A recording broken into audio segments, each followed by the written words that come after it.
I'm Richard Lewis Pierce of Dedham, Massachusetts, and this is the history of the F.P. Brown Company, the printing business of my grandfather, Lewis Benjamin Pierce. So this is the story of an old-school print shop in Boston in the 1900s, specifically F.P. Brown Company. I'm also going to digress into a few sidebars that you may find interesting. Much of what I know comes from personal experience, because this was a family business, and I worked there a lot as a boy and a young man. My grandfather owned the business and ran it, and my father worked there full-time as well. My three siblings each also had their turns going to work on school vacations. The company began around the time of the First World War. But first, I should start more than 100 years before that, because my grandfather was one in a long line of independent businessmen. My branch of the Pierce family came originally from the Boston area, but by the American Revolution, a younger son had moved to Middletown, Connecticut, where he, Stephen Pierce, raised a large family, including a son, Samuel. Samuel was apprenticed to the Danforths, a prominent family in the pewter-making business then and now. Pewter dishware was popular with all but the most well-off colonists and early Americans because it was durable and inexpensive compared to the glass and porcelain pieces that the rich could afford. Danforth pewter was well known at the time and continues to be sought after in the antiques market today. So Samuel Pierce learned how to make pewter, which is composed mostly of tin with antimony, a little copper, and in the early days, lead. Probably he wanted to be on his own because around 1790, still a young man, he moved up the Connecticut River to Greenfield, Massachusetts, a town that was just getting started. He conducted his pewter-making business there for many years, making plates, porringers, and bowls for the mostly farming community, as well as more formal communion service vessels for churches. Pewterers branded their wares with their logo using a touch. Samuel's touch mark included the word Samuel across the top and the word Pierce across the bottom, and a primitive American eagle between, impressed into the outside bottom of the plate or bowl.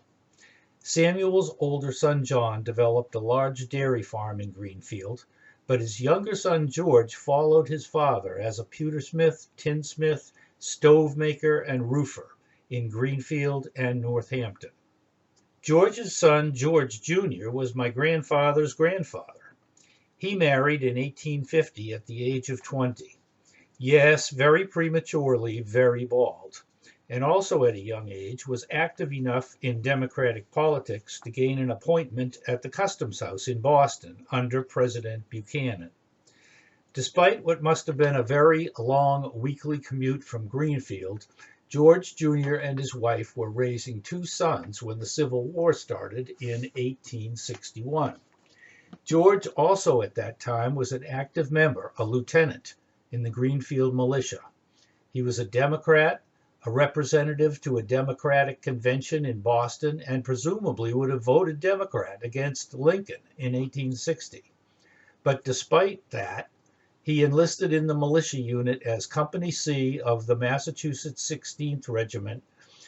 After a checkered combat career for the length of the Civil War, he emerged as a captain. He was wounded 3 times and came home as somewhat of a war hero in Greenfield.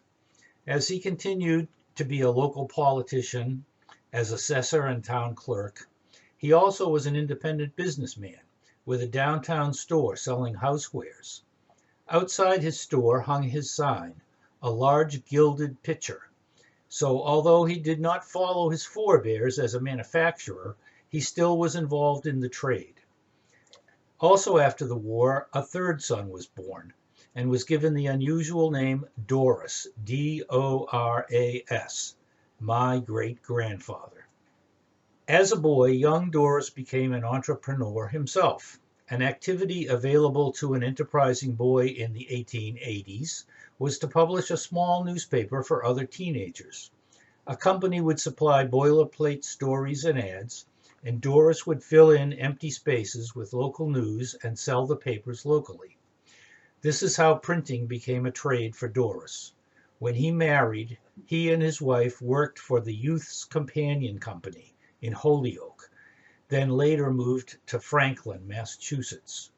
In Franklin, Doris purchased this hand-operated job press, made in Franklin, for his own use.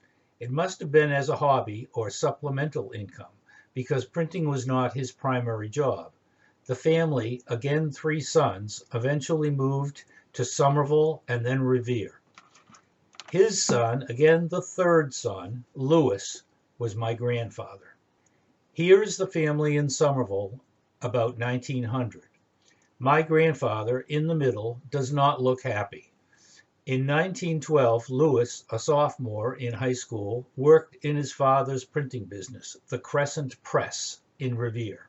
Much later, my grandfather used that hand press to print the names of Wentworth Institute graduates on their diplomas.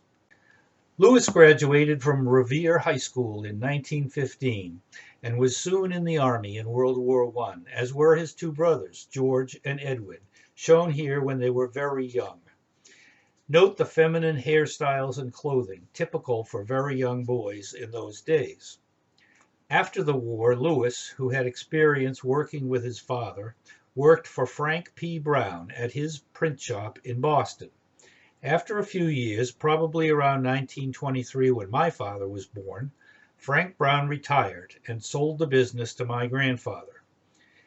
He incorporated with financial support from his 2 brothers and kept the business name. The business at the time was located at 19 High Street in Boston. My grandfather's approach to business was what we might today call proactive. He didn't merely continue the regular printing business, he offered to do further work on the product that the customer might need. His business cards styled the company as manufacturing printers. One theory is that this approach stemmed from the Great Depression. In about 1929, he had purchased a new home in Winthrop, so when the stock market crashed in October of that year, he had a fairly new business, a young son, and a new house to pay for. Scrounging for work by offering to do more than the standard printing jobs would have been a perhaps necessary strategy. Back in the early 1970s, when I was doing family genealogy research, I asked him about one of his male cousins.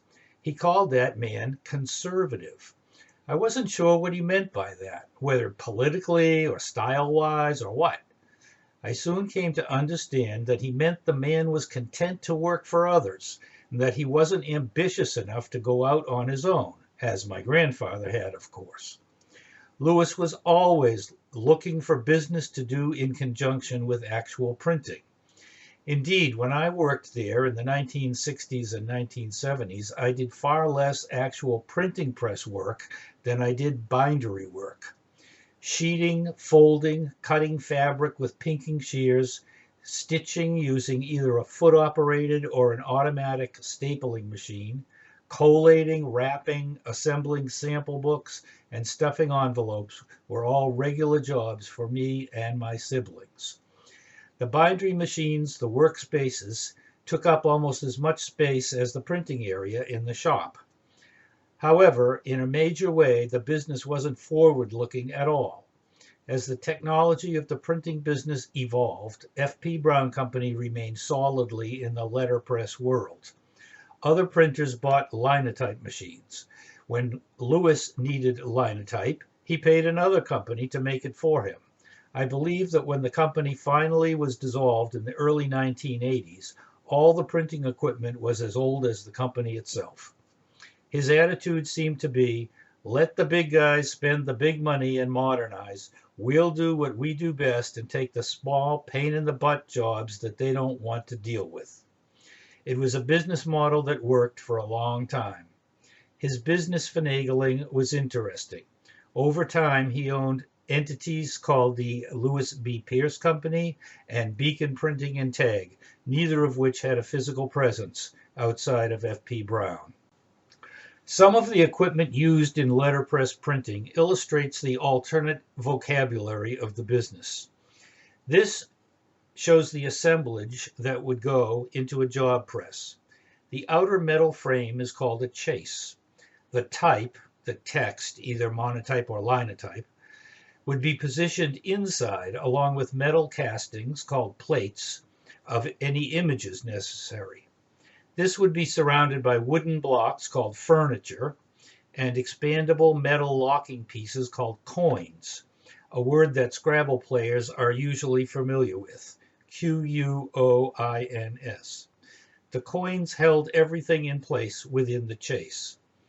All this was done on a smooth marble surface called the stone. Then it would be carried to the press and put into place there. So, as you can see, I hope, 19 High Street was a short walk from Rose Wharf. And it was a walk Lewis must have done twice a day because he lived in Winthrop, across Boston Harbor and on the other side of East Boston. So how did one get from Winthrop to downtown Boston in those pre-World War II days? There was a, quote, short line railroad, not just a monopoly word, called the Boston, Revere Beach, and Lynn Railroad that ran from the wharves in East Boston to Lynn, Massachusetts, with a branch loop that circled through Winthrop. This was a narrow gauge passenger railroad that had been opened in 1875 and operated until 1940. So Lewis would walk to one of the Winthrop stations, ride to the end of the line in East Boston, then take a ferry across Boston Harbor to Rose Wharf, then walk to 19 High Street. When that railroad ceased operations, part of their right-of-way became the outer section of the MTA Blue Line.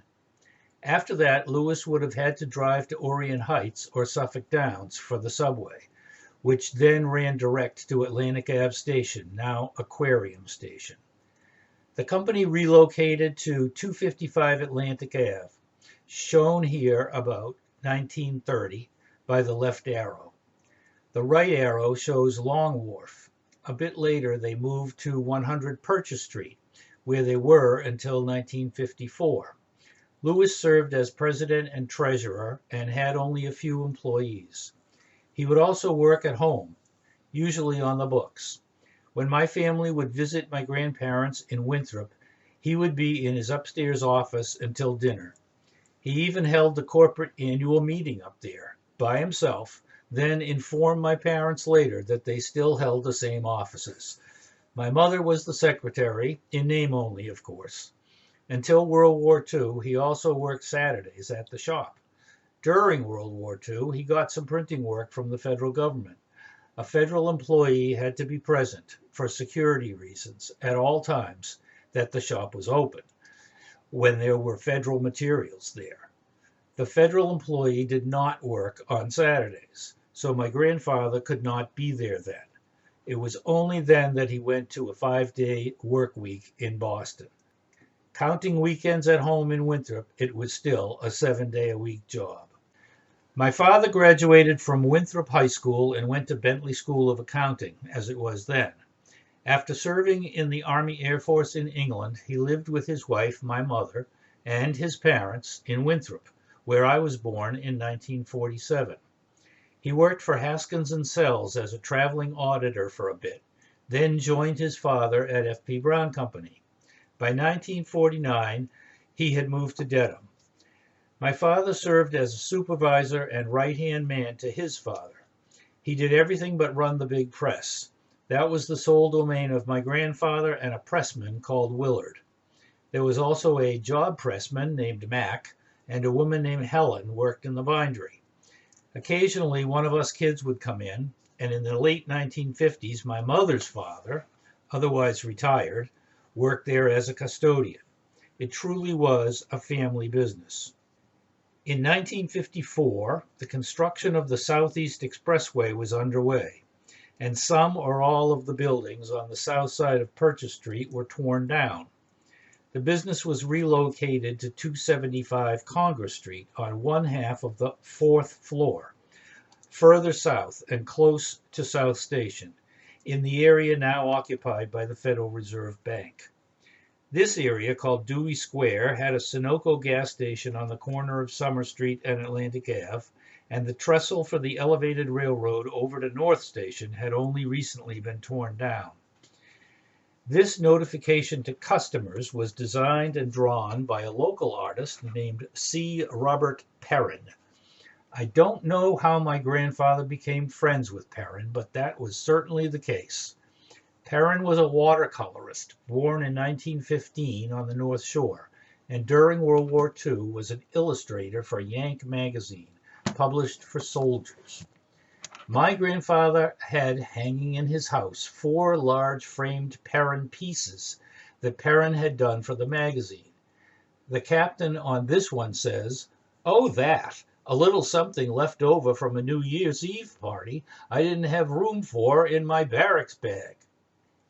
Here the caption says, "Speaking about retractable landing gears, look at the landing gear on that." After the war, Perrin established himself on Nantucket, where he lived and had his studio until his death in 1999. In the 1960s, he created a character for children, Whopper the Whale, in a story and coloring book, which was printed and assembled at F.P. Brown. In the 1970s, my grandfather allowed him to keep a desk at F.P. Brown so he could have a Boston address. For what purpose, I don't know. Here are some examples of Perrin's later watercolors. He was a member of the American Watercolor Society, and as you can see, he had a distinct style, something the society expected of its members. This is Bob Perrin.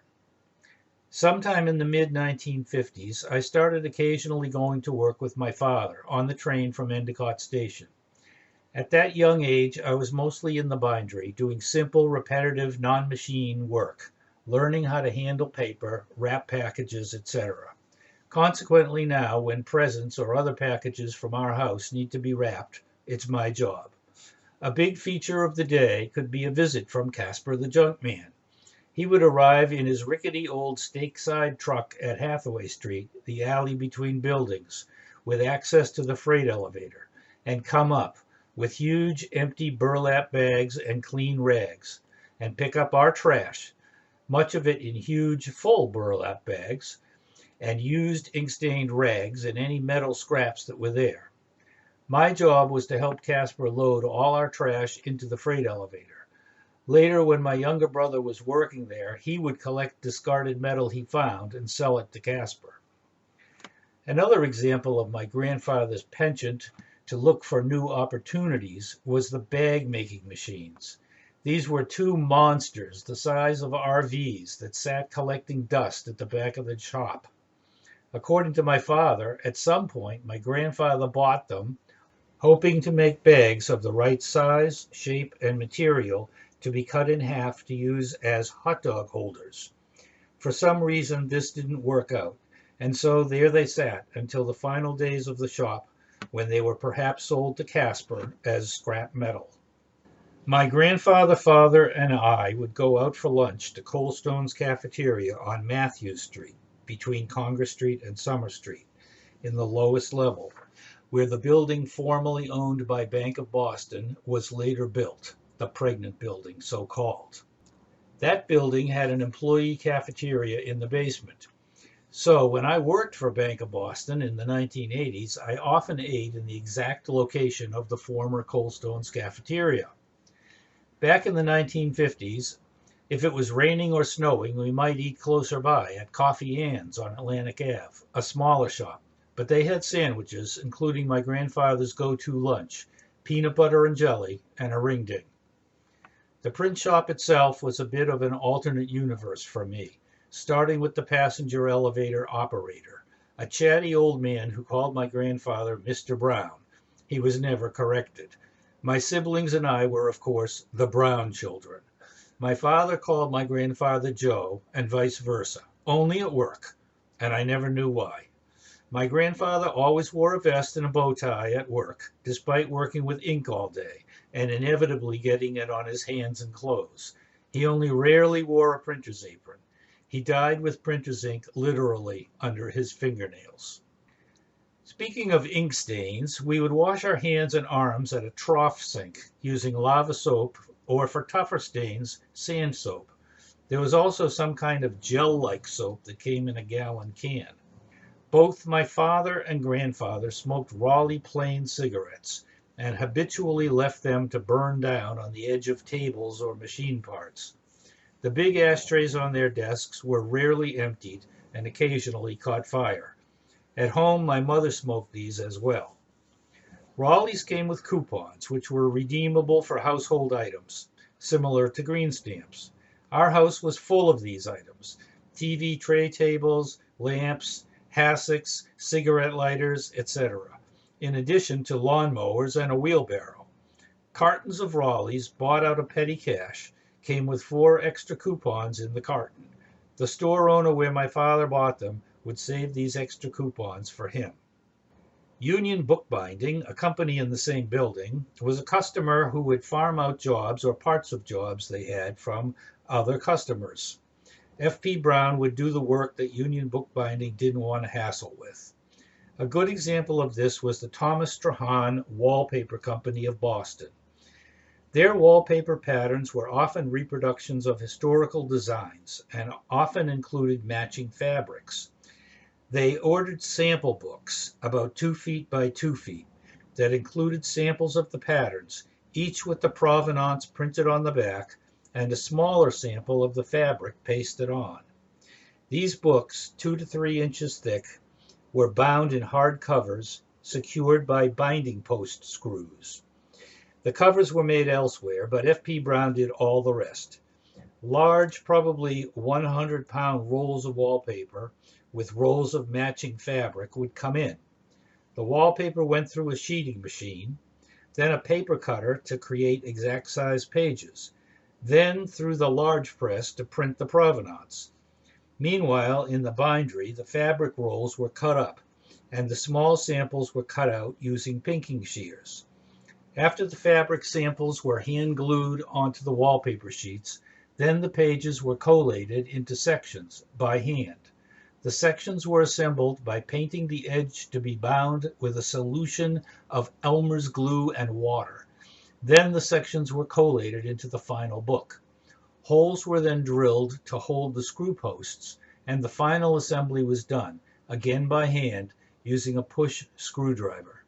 Skid loads of the final books were shipped to Strahan. All these bindery steps were often work that we kids were assigned. We also made sample books for a manufacturer of indoor-outdoor rubber matting. We could alleviate the boredom of this repetitive work by listening to the radio, WBZ Top 40, or maybe a Red Sox game, back when afternoon games were more common. Or I might be called upon to run an errand, perhaps to the Samuel Stevens and Wickersham Coin Company to pick up ink, or to Rand Press for some small job we were doing for them. The main customer of Rand Press was the Veteran Motor Car Club of America. They produced their club magazine called the Bulbhorn. Antique cars were an enthusiasm of mine at the time, so I got quite a few free copies of the magazine. Other customers of F.P. Brown included Wentworth Institute of Technology, where one of my grandfather's brothers was secretary to a dean. We did the graduation programs and diplomas. We did work for the Dennison Company of Framingham, who made boxes, tags, and labels. In the 1960s, F.P. Brown got into the business of printing T-tags for a New Jersey company that had been printing their own. This involved moving 3 T-tag printers up to Boston and mastering the intricacies of operating these rather ancient machines. I remember operating them when I was working there part-time after college in 1970, which brings us to the final decade of the company. Between 1972 and 1974, the new Federal Reserve Bank was built on the large multi-block space that included 275 Congress Street. So F.P. Brown had to move again. They went further down Congress Street to number 369 on the other side of the Fort Point Channel. This shop had far less room. An employee or two disappeared. With the money received for moving costs, the machines got new motors, and my father got a 1972 Ford Maverick. My grandfather had contracted shingles, which slowed him down considerably, and he died in 1975, age 79, leaving my father as the owner-operator of the business. New business came from the U.S. Government Printing Office, now called the U.S. Government Publishing Office. One job was printing first day of issue envelopes for the post office, for them to sell to collectors. This job required a post office employee on site. F.P. Brown was so frequently the low or only bidder for these small government jobs that the bidding process often was a mere formality. Here's my father in the 1970s. My brother Stephen, who graduated from Newton North High School in 1978, did work study that year at F.P. Brown, monitoring and operating presses, and a collating machine, as well as cleaning rollers and ink knives. They're like putty knives, and other routine maintenance. But his most vivid memory is the smell of a letterpress print shop, which he says he can identify to this day. One repetitive, boring job he did was slip sheeting. With most printing jobs, the ink dried quickly enough so that when the paper stacked up off the press, no ink was transferred to the back of the sheet above. If that were to happen, it would be called offsetting. When printing on glossy paper, offsetting could happen, so you'd need to add a slip sheet, a large piece of scrap paper, to collect any offsetting. So someone had to stand at the back of the press with a large pile of scrap paper and add a sheet on top of every sheet printed that came off the press. But both my brother and a friend of his, who also occasionally did that job, found that in their boredom, the pounding rhythm of the press inspired them to come up with a familiar song to play in their head in a loop. In the early 1980s, my father, approaching only age 60, shut down the business. He wasn't able to sell many of the physical assets. Then he went to work as an accountant for a company in the same building, before retiring completely a few years later. So that's the story of the F.P. Brown Company, with a few digressions. Thank you for listening, and I hope you found it interesting.